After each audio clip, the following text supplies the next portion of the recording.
He said, whether, this is so great. You're going to like this guy. He said, whether he is a sinner or not, I don't know. I don't know. You tell me. You're the experts. All I know is that I was blind and now I see.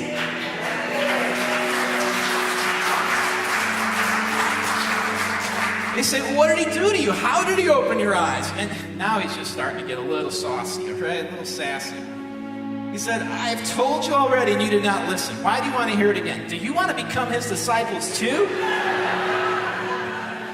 We're just going first century trash talk right now. I mean, then they hurled insults at him and said, you are this fellow's disciple.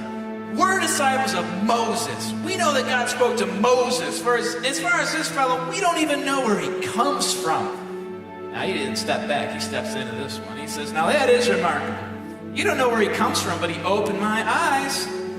We know that God does not listen to sinners, right, experts? So he's certainly listening to this person. He must be godly. No one has ever heard of opening the eyes of a blind man. If this man were not from God, he could do nothing.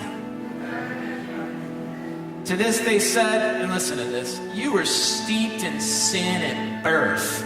How dare you lecture us? See, their theology is suffering. And they threw him out. That means out of the synagogue, out of the circle of care that was there for him, out of what people hoped they could be a part of. Now, after that, I'm thinking he probably said a few words that were too inappropriate to be included here. If I know this guy. So we don't have that recorded, but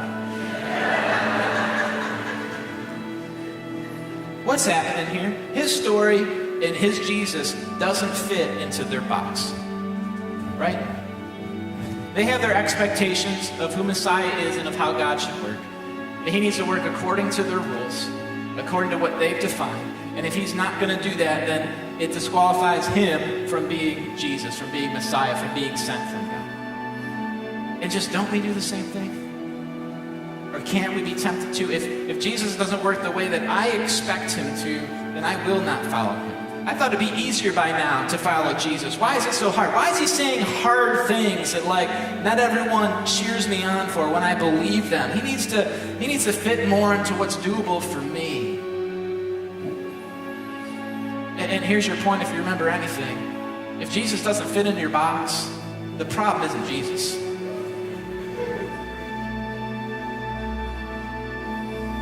You got the wrong box. But this is hard for people coming from different religious backgrounds, or religion's been a huge part of your family tradition and culture. I mean, we're trying to reach people from some backgrounds that have some big boxes of who they expect God to be. And maybe you're coming from a particular religious background where your family has a very specific idea of who God is and how he works. And I'm just saying, if you're coming from that, we want to be a church. I want to be a pastor that walks alongside you, continues to present to you the truth of who Jesus is, and lets you wrestle not with what it says inside your box, but what Scripture says. And then if we find out that what Scripture says is different from what's in the box, we've got to let go of the box, because until we do, we cannot with open hands receive Jesus. And that's the journey he invites this man on.